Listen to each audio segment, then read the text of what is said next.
Salam Dadash Chetali, how are you? I'm Arash. Welcome back to the Light in the Factory. After listening to the last episode about tolerance, did you sleep better than usual? I wanted to talk about another machining word today, but the last episode made me think of something from my college years. In college, I always sat in the very first row. What do you think? Do I sound like a good student? But the truth is, I was always the last one to arrive. The seats in the front were the only ones left. At that time, I was not the responsible leader who turns on the factory machines on time every day. To be honest, I was the king of being late. Back then, being on time was harder for me than writing computer programs. I studied early childhood education. The professors were very kind. They never blamed me. They probably thought it is good enough that this student show up. But in the second semester of my senior year, I thought I should grow up. I forced myself to sit in the classroom before the bell rang. As a result, many professors praised me loudly in front of everyone. They said I improved a lot. I was very happy at that time. I liked to show off, so I felt like a star. But after that, I felt strange inside. I thought being on time is a basic duty of a student. Other students who are always on time deserve the praise more than me. This made me think, why do people who are always good get no applause? But people who used to be bad get a big hand just for being normal. When I was a teacher at an institute, I saw my students. They had to go to school at 7:30 a.m. and could only go home at 9:30 p.m. They worked harder than their parents. I sadly told them, think about when you were little. If you did one simple thing, your parents would say, good job. Your first word, your first step, running, jumping, even when you failed, they cared about you and asked if you were okay. But now, even though you study longer than they work, you seldom get praise. Because studying is your job, it feels like you only get praised if you get 100 or become the top 3. If you fall now, maybe they will only say, why were you so careless? I remember one student. Her grades were always excellent. Her mother told me that her daughter loved my classes and loved learning with me. But after one exam, her grades were not good. Her mother got very angry and yelled at her. She even called to blame me and asked what I told her daughter. I told the mother, actually, your daughter is the one who hurts the most right now. She loves English and she's proud of it. So she must be very sad. Can you comfort her first? Of course, the mother didn't listen. I just listened quietly as she blamed me and talked about how bad her daughter was. Later, they moved to another school. I felt very sorry. Even now, I still wonder if that girl is still living under such big pressure.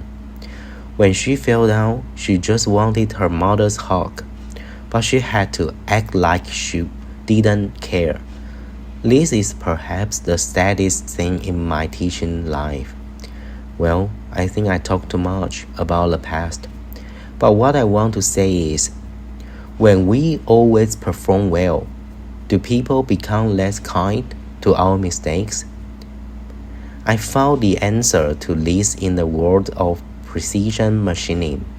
It is the word we talked about last time, tolerance. In the factory, if a drawing says the tolerance is 0.05 millimeter, this is the customer's expectation. If we want to show how good we are and we make it 0.01 millimeter, we feel great. we feel we beat the standard. But that is where the danger starts. Once you give the customer a 0.01mm product, their appetite becomes bigger. Next time, they will pay the same price but ask for the same high quality. The original 0.05mm free space is gone. Your hard work becomes their new basic rule. This is the problem of being perfect. When you make the space smaller, you leave less room for yourself. Isn't this the opposite version of my college lateness? Because my tolerance was huge before, people felt surprised when I became a little better.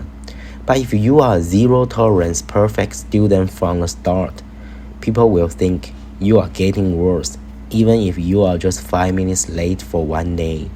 This bigger appetite hurts people the most in families and relationships. When we first fall in love, we all want to be that perfect 0.01mm apart. We are kind, sweet, and always there. We use our best performance as our daily standard. But life is long. We cannot run at high speed and high quality forever. One day, we will get tired. We will want to go back to 0.05 or even 0.1. The real self that has shortcomings and wants to be lazy. At this time, your partner might say, "You changed. You were not like this before." The pain behind this word is because you were too perfect before. They cannot accept your normal tolerance now.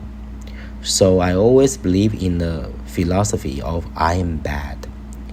This sounds sad, but it actually protects our relationships. If we can accept that we are all parts with tolerance, we can act badly in daily life. This means acting like a real human, having emotions, getting tired, and not being perfect.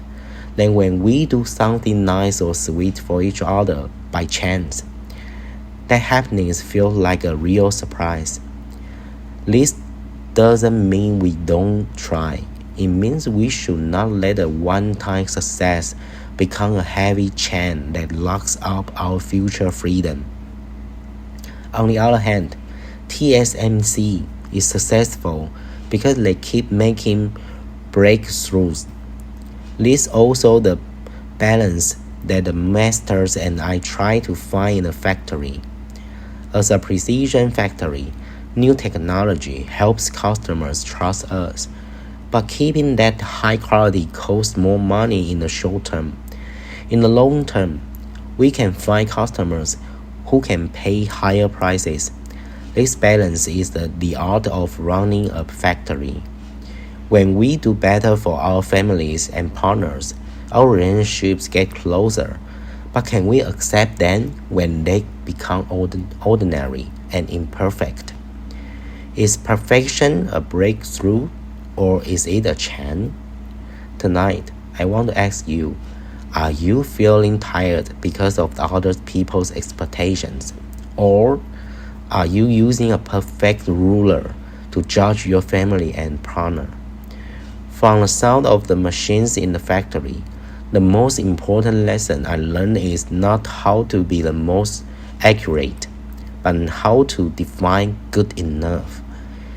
If you feel tired now, try to make your tight tolerance a little wider. It takes more courage to say, I am not that good. When you put down the microscope, you will find that life can finally start to run in that tiny free space.